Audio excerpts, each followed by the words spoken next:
अ, सत्य असत्याशी मन केले ग्वाही, मानिले नाही बहुमता. कारण सावित्रीबाई फुले, महात्मा ज्योतिबा फुले यांनी असं सांगितलेलं आहे की बुद्धीला सत्याकडे, भावनेला माणुसकीकडे आणि शरीराला श्रमाकडे घेऊन जाणारं शिक्षण हे समाजामध्ये विद्यार्थ्यांना मिळालं पाहिजे.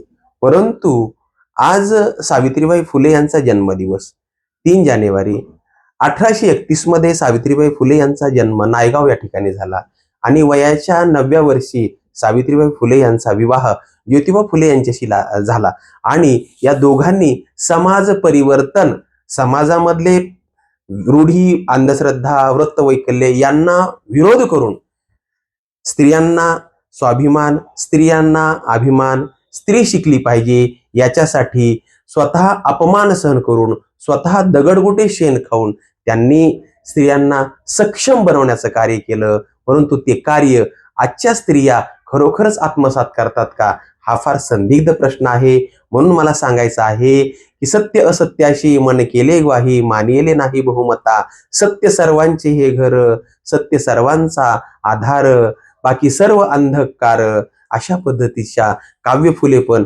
सावित्रीबाई फुलेंनी केलेली आहेत. परंतु आज आपण पाहतो की सावित्रीबाई फुलेंचं कार्य किती माणसं पुढे घेऊन जात असतात आणि जर समजा त्यांचे विचार जर भावी पिढीला जर आपण जर नाही दिले तर ते विचार पण मरतात आणि ते महापुरुषांचे पण विचार राहत नाहीत. म्हणून आपण त्यांचे विचार पुढे घेऊन गेलं पाहिजे. सावित्रीबाई फुले यांच्या जयंतीच्या निमित्ताने या ठिकाणी त्यांना विनम्र अभिवादन करतो आणि आपल्याला सुद्धा या सावित्रीबाई फुलेंच्या हार्दिक अशा शुभेच्छा देतो. आपण सर्वांनी सावित्रीबाई फुले यांचं कार्य वाचावं एवढीच या ठिकाणी अपेक्षा व्यक्त करतो आणि थांबतो. धन्यवाद.